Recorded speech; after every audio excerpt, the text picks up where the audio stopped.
Pues bien, cada obra musical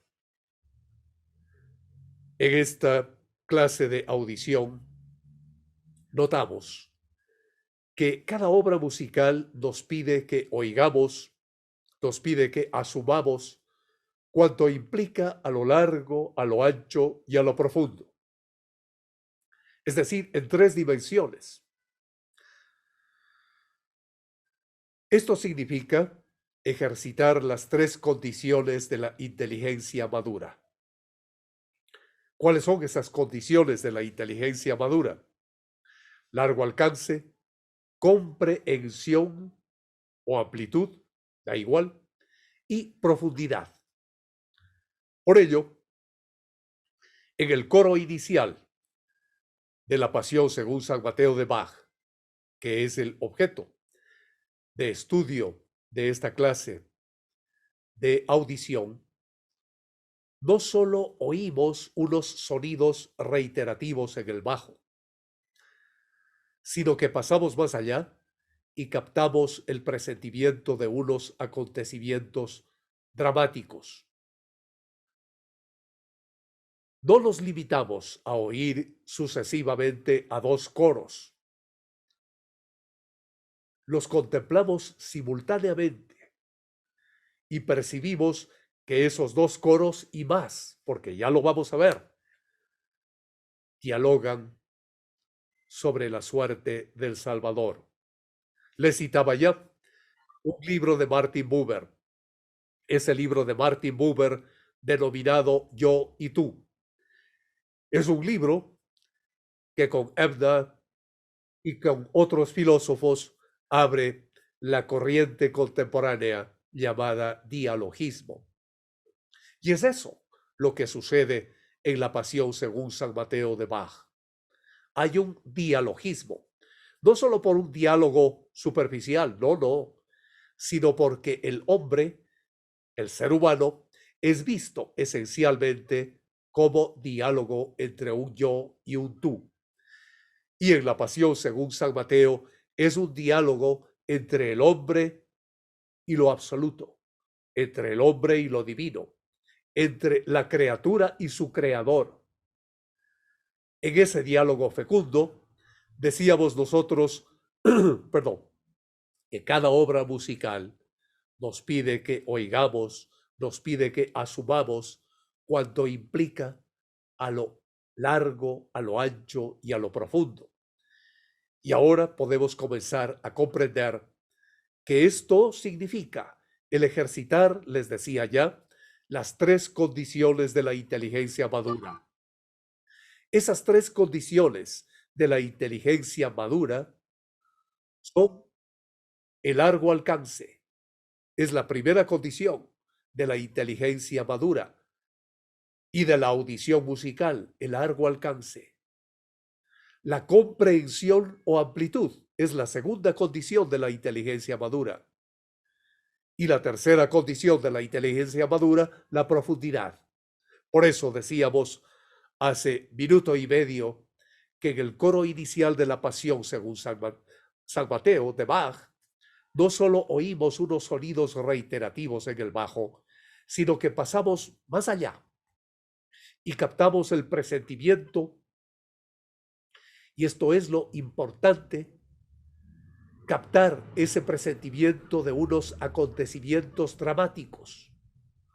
No nos limitamos a oír sucesivamente a dos coros, decíamos, sino que los contemplamos a esos dos coros simultáneamente y percibimos que dialogan sobre la suerte del Salvador. Allí está el hombre como diálogo, diálogos. Ir a ese encuentro de la sustancia del ser humano que es el logos como puente relacional. No advertimos únicamente que irrumpen entre esos dos coros unos niños. Es el coro de niños en escena que puso Bach, porque nos hacemos cargo nosotros como auditorio de que nos revelan esos niños el sentido profundo de cuánto está empezando a acontecer en la noche sombría descrita en la Pasión según San Mateo. El oído humano es capaz entonces de prestar atención a diversos niveles de realidad. Son diversos, distintos estratos de sentido, y el ser humano es capaz de integrar esos estratos de sentido, esos niveles de realidad, integrarlos en un conjunto hermenéutico de sentido. He aquí por qué las asignaturas que tenemos en este quimestre. ¿Para qué? Para aprender a vivir la música. Y para aprender a vivir la música resulta decisivo advertir que existen diversos niveles de atención. Oír un sonido, y esa es la materia que nosotros tenemos para la siguiente clase de seminario laboratorio, aprender a vivir la música resulta decisivo para advertir que existen diversos niveles de atención. Oír un sonido exige menos atención que oír un intervalo, y menos todavía que percibir un tema musical, que percibir una frase, que percibir un tiempo de una obra, que percibir, como es este caso de Bach, una obra entera. El aprendizaje, en este sentido, consiste en realizar ese paso a niveles superiores de atención, sin perder los niveles inferiores. Debemos vivirlos integrándolos. Y esto requiere ejercicio. Requiere ejercicio el captar una melodía y simultáneamente la armonía que la sostiene y que la cualifica. Requiere ejercicio advertir cómo se adaptan y se enriquecen. Esta, en nuestra clase de audición, es una forma de oír contemplativa. Es una forma de oír contemplativa que se mueve en 3 dimensiones. Nuestra contemplación gana todavía una mayor calidad si además nos adentramos en los ámbitos que esos medios expresivos nos comunican, que son ámbitos de alegría o tristeza, ámbitos de seguridad o zozobra, de dulzura o violencia, y nos sentimos instalados en el estilo que inspiró la composición. En el día de hoy, de la composición de la Pasión según San Mateo de Bach. Si tenemos esto en cuenta, no nos va a sorprender escuchar aquello de que la música es el arte más sensorial, pues parece, en principio, constar solamente de sonidos y combinaciones de sonidos. A veces creemos que la música es eso, sin contenido extra musical alguno. Pero allí están asignaturas como la antropología de la música, asignaturas como la propia historia de las mentalidades de la música, que nos dicen que si en verdad parece en principio que la música consta solo de sonidos y combinaciones de sonidos, pues sí que tiene contenido extramental y extramusical, y al mismo tiempo la música es más espiritual, es más independiente de lo material. La música es englobante, y todo verdadero arte, y de modo especial la música, posee en sí un singular dinamismo que nos lleva ontológicamente, que nos lleva nociológicamente más allá de lo que vemos y de lo que oímos, y nos permite contemplar diversos niveles de realidad vinculados y jerarquizados. Los niveles superiores dan sentido a los niveles inferiores, y estos, los niveles inferiores, les sirven de base expresiva, cuyas formas musicales se mueven con sorprendente agilidad, se enlazan con mayor rapidez, se transforman, dan lugar a situaciones y a climas muy diversos. En audición, nosotros exploramos y reflexionamos que además cada obra musical puede estar presente en muchos lugares a la vez. Ustedes están en muchos lugares, cada uno en un lugar distinto, posiblemente fuera de los lugares que ustedes habitualmente los tienen. Y allí está la música, pues no está sometida a los espacios temporales que afectan a las otras artes. Pensemos, por ejemplo, que la partitura original de la Quinta Sinfonía de Beethoven se halla en la casa natal de este en Bonn. Pero esa obra se halla y no se halla en dicho lugar. Más aún podríamos decir, en sentido extenso, en sentido lato, que no se halla en dicho lugar porque existe de hecho en todos los sitios donde es debidamente interpretada.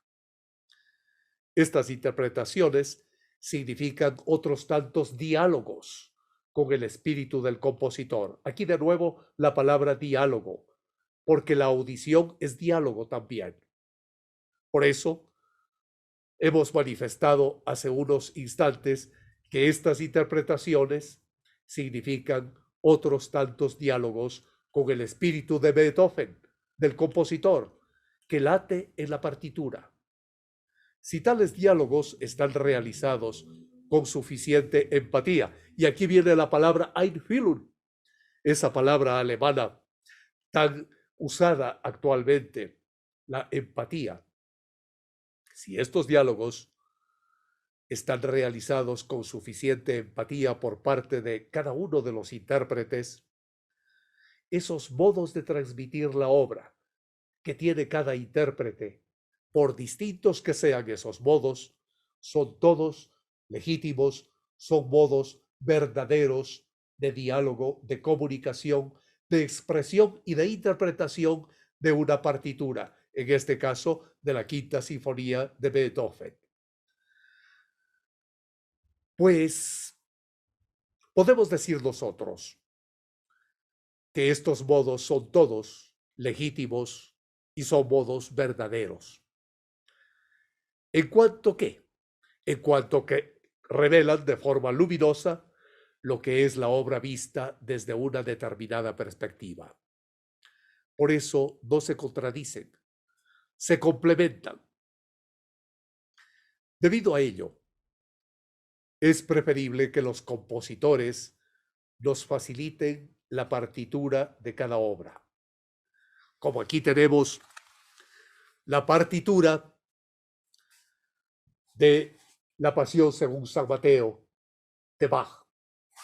Así que es mejor que se nos facilite la partitura de cada obra y no un disco, vamos a poner por caso, con su interpretación concreta de la misma, porque así cada intérprete se ve llamado a dar vida a la obra. Cuando ustedes preparan, estudian una partitura, lo que hacen es dar vida a la obra. No es seguir mecánicamente la partitura. Ustedes están llamados a crearla de nuevo a esa partitura según su propia visión de la misma. Por eso se dice, voy a estudiar una partitura y la hago mía. El hecho de que una obra musical, para existir realmente, necesite la mediación de un intérprete bien dotado, que realice la función de recreador de la misma, supone una penosa menesterosidad, pues dicho intérprete nos puede faltar, pero implica la gran ventaja de que ello nos reporta a nosotros a la larga diversas versiones que se complementan entre sí y que enriquecen nuestra visión de la obra. Y aquí viene un concepto hermenéutico puro, que es el concepto de el enriquecimiento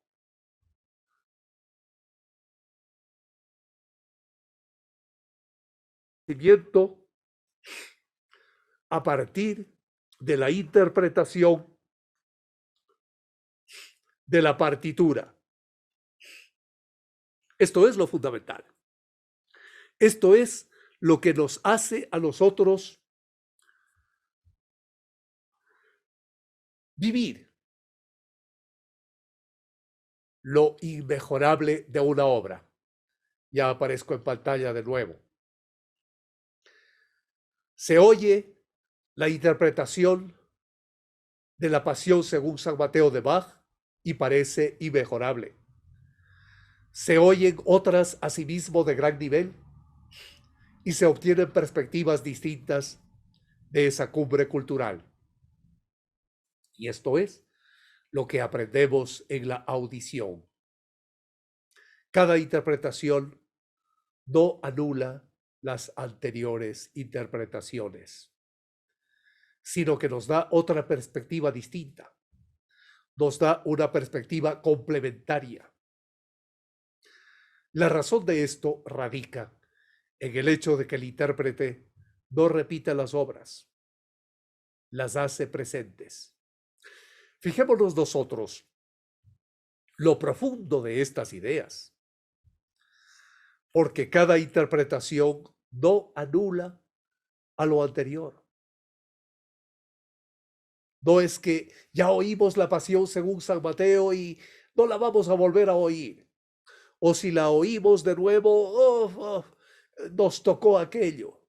No, porque cada interpretación nos proporciona a nosotros otro punto de mira, nos sitúa a nosotros en un horizonte diferente de comprensión, nos lleva a nosotros a una precomprensión de sentido.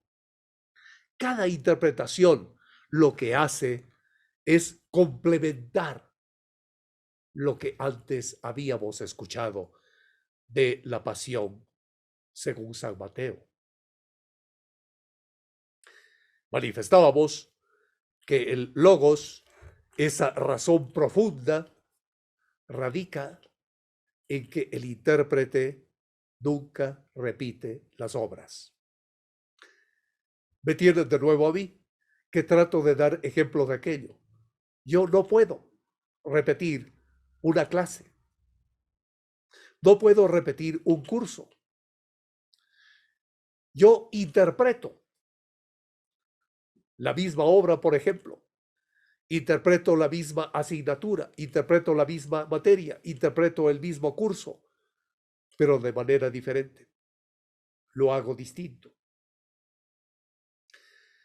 Y esto sucede en los buenos músicos, que el intérprete hace presente a la obra y esa presencia no es una mera repetición de lo mismo, sino que es el fruto de un diálogo personal con cada obra. Ninguno de nosotros dialoga con el otro sobre lo mismo de la misma manera exactamente igual. Hay cambios, hay variantes. Y esta presencia da frutos. Y el fruto de un diálogo personal con cada obra es un diálogo que nunca es exactamente el mismo, ni siquiera en las distintas interpretaciones que ha realizado un mismo intérprete. Por ejemplo, podemos confrontar nosotros las diversas versiones realizadas por Karajan de las 9 sinfonías de Beethoven. Hagamos la prueba. Tomemos a Karajan y comparémosle dirigiendo la 9ª sinfonía de Beethoven en una ocasión, en un lugar determinado, con unos músicos y en otra dirección que él mismo haga de la misma novena sinfonía de Beethoven. Exploremos la idea, entonces, de que el intérprete es uno de los tres polos que deben unirse para que la obra deje de existir solo virtualmente en la partitura, para adquirir una existencia real. Sospechamos, pues, hermenéuticamente, que los intérpretes no repiten las obras, las vuelven a crear.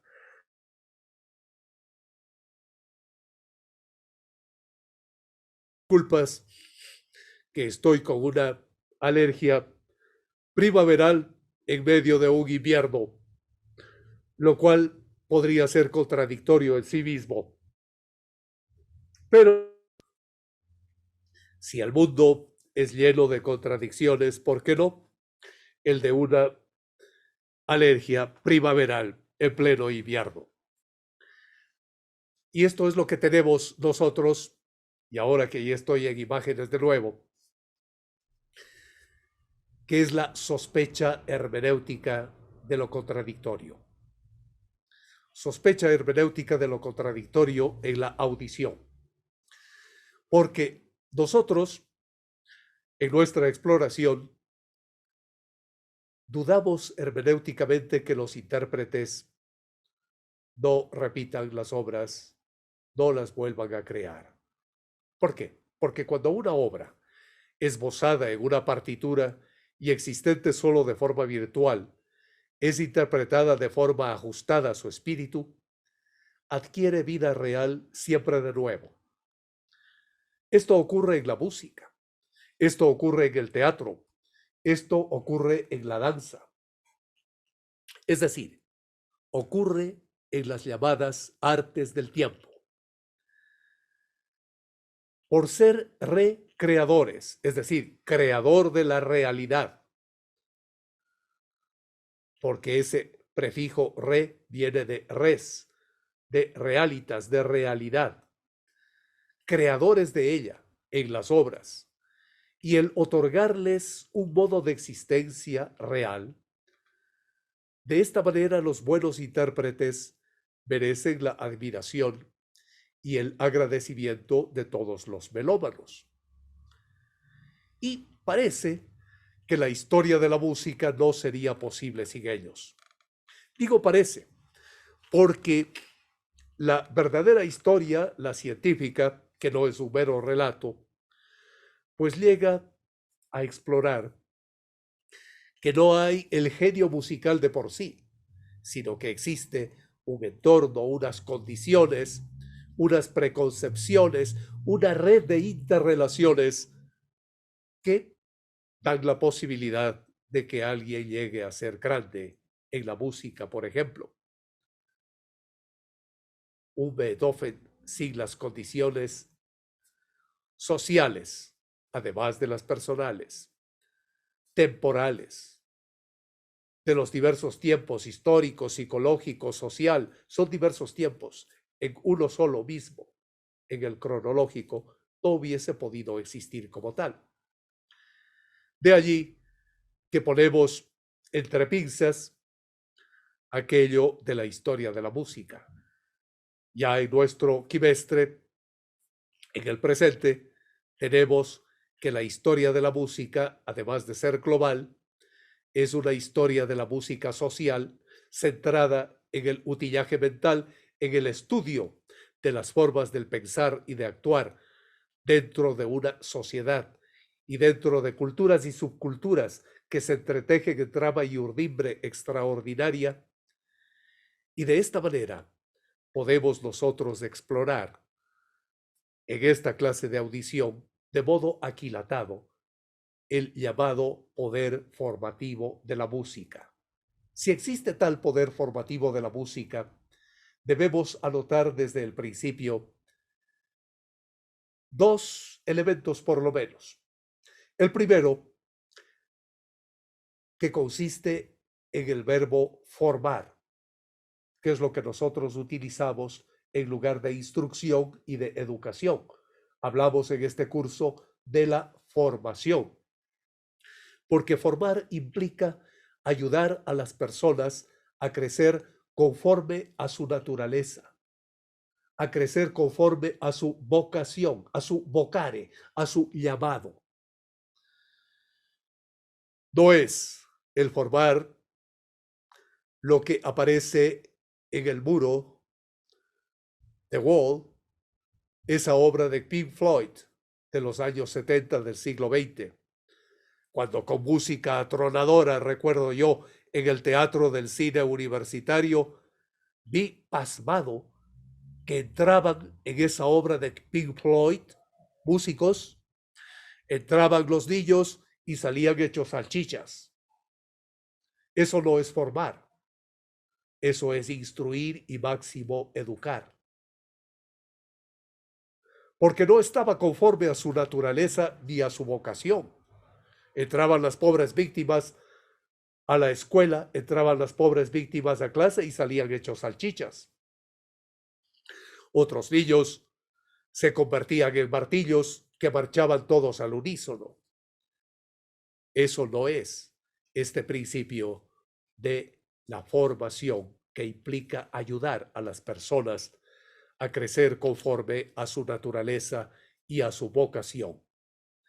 Y el segundo punto del poder formativo de la música es que este desarrollo se vive a través de las anagnórisis.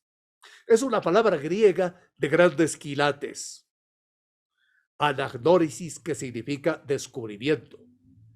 Es el descubrimiento que ya nosotros aprendimos en letras clásicas de la tragedia griega, de ese trago odoi, de ese canto del macho cabrío, de las tragedias de esa gran trilogía del teatro clásico griego antiguo, de Esquilo, de Eurípides y de Sófocles.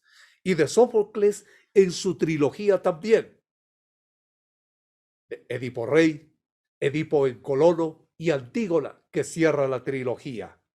Y en cada uno de ellos, y en Antígona en especial, el coro.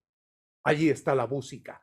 Allí entra la anagnórisis en el sentido del mundo clásico griego, que es una anagnórisis de los descubrimientos en el sentido medieval, descubrimientos en el sentido moderno, descubrimientos en el sentido contemporáneo o postcontemporáneo. Porque recordemos que esas concepciones estéticas de la música que llegan a nosotros como estudios de audición provienen, por ejemplo, de la riqueza griega a través de Platón y a través de Aristóteles. Y en sus visiones de la estética, nosotros encontramos que el cristianizador de Platón en la patrística, en la pre-Edad Media, es San Agustín, y que el cristianizador de Aristóteles, inclusive en sus concepciones estéticas de la poética, de ese libro fabuloso de Aristóteles, que es la poética, es Tomás de Aquino en el siglo XIII, en el siglo de oro de la filosofía medieval, de esa Edad Media que es tan rica para el pensamiento humano, todo lo contrario de lo que se estudia en la falsa historia, como si fuese un oscurantismo, ¿no? La Edad Media es algo fantástico para el desarrollo en general del pensamiento humano y en particular el desarrollo de la concepción de la música. De tal manera que en estos descubrimientos, en estas anagnórisis, transfiguramos paulatinamente nuestra vida. Adquirimos nuevas y más fecundas posibilidades de crear unidad con el entorno vital. Es decir, son modos diversos de encuentro. Merced a la fuerza que nos dan las realidades abiertas o los ámbitos de sentido que tratamos nosotros de desvelar, de quitarles el velo, y gracias a la energía que procede del ideal de la unidad o del encuentro.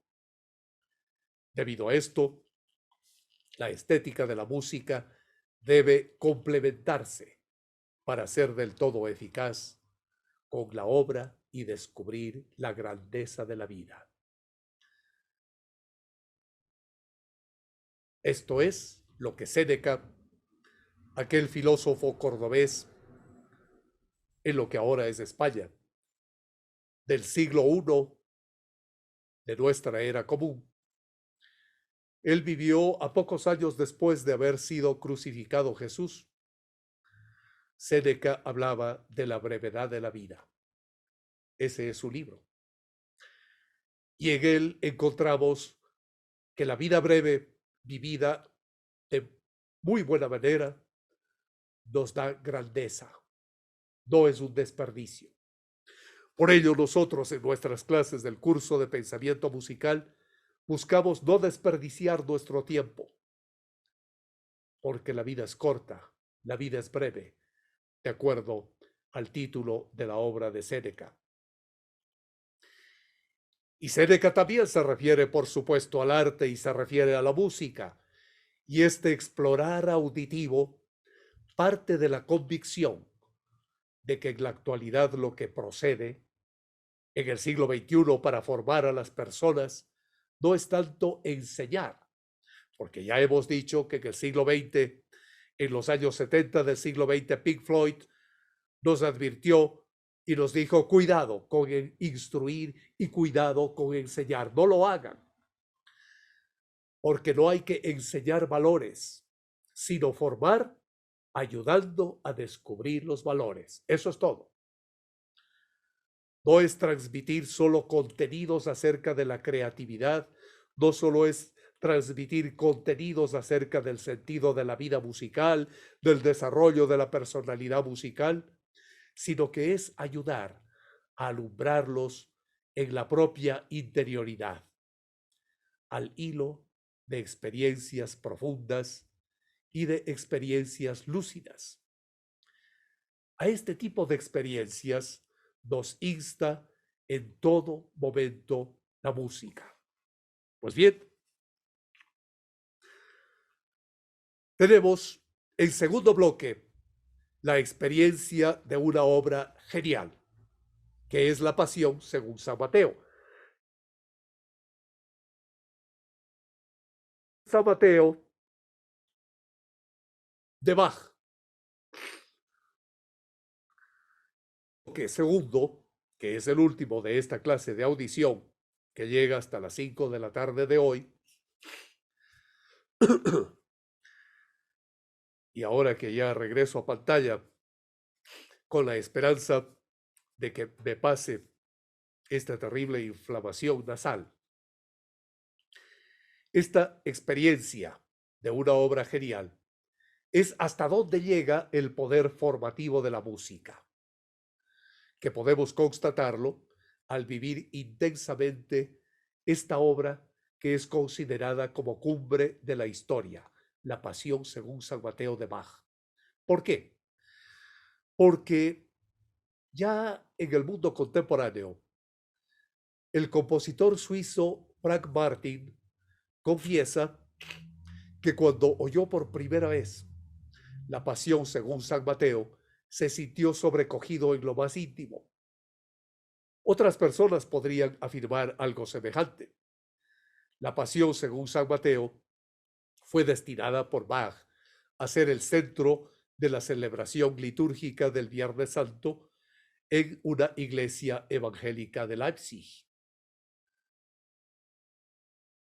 Pues estoy muy tentado a ponerles una pregunta acerca de este punto en particular.